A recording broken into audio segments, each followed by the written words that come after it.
This show is sponsored by Two Fat Lardies, a company that produce a wide range of wargaming rules for various periods. They have recently released I Am Being Shot Mum version 3, which is a set of rules for company level actions in World War II. This, coupled with a new supplement, Battle for Liberation, will give you all the information you need for wargaming on the Western Front between 1943 and 1945. Check them out at twofatlardies.co.uk and play the period, not the rules.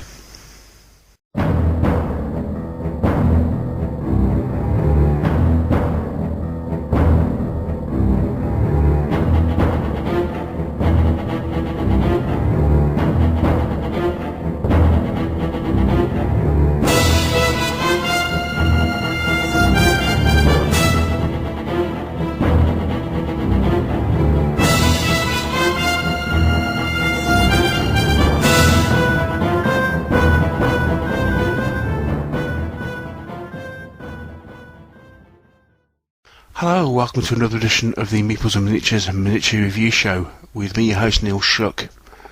Today we're going to be looking at another release from the Plastic Soldier Company. This is their first of the Panzer III box sets that they will be producing in 15mm. Now this is a slight deviation by the Plastic Soldier Company, as this particular variant of the Panzer III that they're producing are actually more early war tanks as opposed to the late war vehicles that they've been producing recently. These are the F, G and H variants of the Panzer III, which were produced in 1940 and 41. So whilst they will be ideal for fighting in early war, either Russian front or perhaps in the Western Desert, they won't really fit in with the late war environment where most of the Plastic Soldier Company stuff has currently been produced. And when I quizzed Will about it on a recent interview, he alluded to the fact that the Western Desert was one of his favourite campaigns of World War II. And I know an awful lot of people really like the Panzer III, just aesthetically as a tank. And so I think this is why we've got this particular vehicle. Okay, first off, let's have a look at the sprues. Again, what is now a very familiar layout for the Plastic Soldier Company. Notice that the tracks are in two halves. The different variations for the vehicle are immediately apparent. We've got actually two different sets of running gear as far as the drive and the idler wheels are concerned. You've got two different bits of tank superstructure, two different glasses plates, and also two different weapons. Okay, so several different options available on this particular sprue, but again, the option to have the maximum number of variants with the least number of parts has been taken to heart. So there is I think a lot of work and a lot of thought gone into this. You want to also notice that in the use of things like jerry cans, a couple of jerry cans and stuff like that, but there are some starts with some stowage. We've seen these in a couple of different kits more recently, where we're starting to get a bit of stowage appearing on the kit as well. So as I say, there are actually three different tanks available in this range. We have, first off, the F variant, then you have the G, and finally the H. You'll see that each particular variant has slight variations. I mean, obviously the difference between the F and the G being the most pronounced. This show is sponsored by Coat d'Arms Paints. Coat d'Arms have been supporting wargamers in their hobby for over 20 years and produce a wide range of over 150 acrylic paints. Of particular interest to the World War II gamer will be the several sets of World War II paints that they produce, as well as a whole range of World War II and military colours. Be sure to check them out at the Coat d'Arms Paint website. As before, we will take a tour around each of these vehicles and I'll point out the salient details to you. So we'll start off with the Panzer III F. Apologies for a couple of these photos aren't quite as sharp as I'd have hoped. This particular variant of the vehicle, as you can see, First off, it's fitted with the 37mm gun. So what you've got here, you've got a different front glasses plate where the vision slit is, different gun arrangement on the front. You'll notice actually as looking at these, I think a couple of things to note. There was a noticeable mould line right across the gun, which obviously if you're putting this together with a bit more care than I do when I assemble the kit, you'll need to trim that off a bit, otherwise that will be noticeable when you come to especially dry brush the tank. As we continue around, one thing to note, the putting the whole machine gun into the front plate is a little bit fiddly. I tried fitting it before you actually fitted the glasses plate and it doesn't work, and when you come to fit it afterwards there isn't an awful lot of space available, so if you have thick fingers like I do, it can be a little bit fiddly, so you might want to try that with a pair of tweezers. Actually, that's probably going to be the best. You'll see that the turret actually comes in several different pieces. The side hatches are separate, and a finally of note, there's obviously no rear assembly on the turret, and also the rear superstructure is slightly different on the F as opposed to the G and H variants. Again, as I noticed previously, it's a bit of a love or hate relationship with the two-part track assembly for Plastic Soldier Company. I have issues with them at times. I do struggle to get them to line up fully, so they need a bit of work. But I've kind of quickly assembled these so we can get some photos and stuff. So this kind of gives you some idea of what you got to go at. Okay, so we'll look at the G variant. Obviously, slightly different design in the turret, a different rear superstructure plate on the hull. Quite nicely actually, different vision slit as well. The glasses plate on the front here is actually different from the F to the G and the H.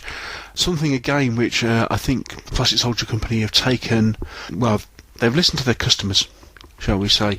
I think it was the Panzer IV, they had some criticism over the lack of differentials in the whole superstructure between the different variants when there were changes available, and it was decided they probably made a bit too many compromises with the kit in not supplying enough parts with the different variants. So they've now started adding these little things like these little plates and stuff, especially with a lot of the German vehicles, which there were lots of these little changes that happened. So we'll continue to tour around the vehicle. Again, you see, got a few issues with mould lines, whether it be on the gun, very noticeable on the tank commander actually, in this particular instance. A few issues of note, things to look out for, things to work on. Generally, I think it looks like a pretty good kit. Again, slight problems with the tracks, and some cleaning up required around the back of the turret structure. A nice looking tank. Now we'll move on to the H. And here you'll see the main difference between the G and the H variant are actually the running gear. You'll see they've actually put in different drive wheels and idler wheels, because on this particular variant the main difference was the fact that there were fewer spokes and they were wider apart, and so that's what they've changed on this. Everything else is exactly the same as the previous G variant. One issue of note here, you can just about see it here. There is an issue with a sinkhole on the weapon. This is the 50mm gun that they fitted on this particular variant, and you can see just right at where it joins the main part of the turret, there is a small hole. I think this is essentially where there's been a bit of a sink while the kit is being cast. Nothing too major, but that will need to be filled. I know some people have actually been highly critical of something like that, but these things happen, I think, in plastic kits, and take very little fixing. Again, note mould lines and stuff that will need cleaning up. As I say, I didn't clean these up particularly well before putting them together for the review, so this is a bit of a warts and all look at what the kit looks like. But again, by the time you've cleaned it up a little bit more, put some paint on, I think this will be a cracking looking vehicle. As with other Plastic Soldier Company kits, you have to take a little bit of care when putting them together. I managed on one of these vehicles to get the running gear completely wrong, and ended up having to essentially cut the wheels off and then refit them because I glued some on the way around. So you have to take a little bit of care in what you're doing. I mean, I was almost convinced I got it right, and especially since the track assemblies actually only fit onto the hull one way round, and I was convinced I got it right until the point where I went to fit the tracks onto the hull, and so I ended up having to take the whole assembly apart and then basically cut the wheels off and re-glue them on. Luckily, as I say, with them being plastic, with a sharp modern life, easy to do, and plastic cement and everything, it all held together, but it was a bit messy. I mean, that was completely my fault. I mean, if you look at the instructions are very clear. Here we have the exploded diagram of how everything fits together, and again, they have this wonderful colour-coordinated overview of the sprue and how everything fits together for the different variants of the vehicle. Again, you'll notice with the Red Alpha H, the main difference being the driver wheels and the running gear, and that's how they differentiate there. Price-wise, as with the other Plastic Soldier Company kits, the price of box set is £17.50. They're also available as a company box set of £45, which will give you 15 vehicles in total, which is great value, as it means these are only £3 a tank, which is pretty good value, 15mm. They're also available in individual sprues as well, and they're at £5 each. Again, another very nice tank kit from the Plastic Soldier Company. As I said earlier, for many people, the Panzer III is the archetypal German tank of World War II.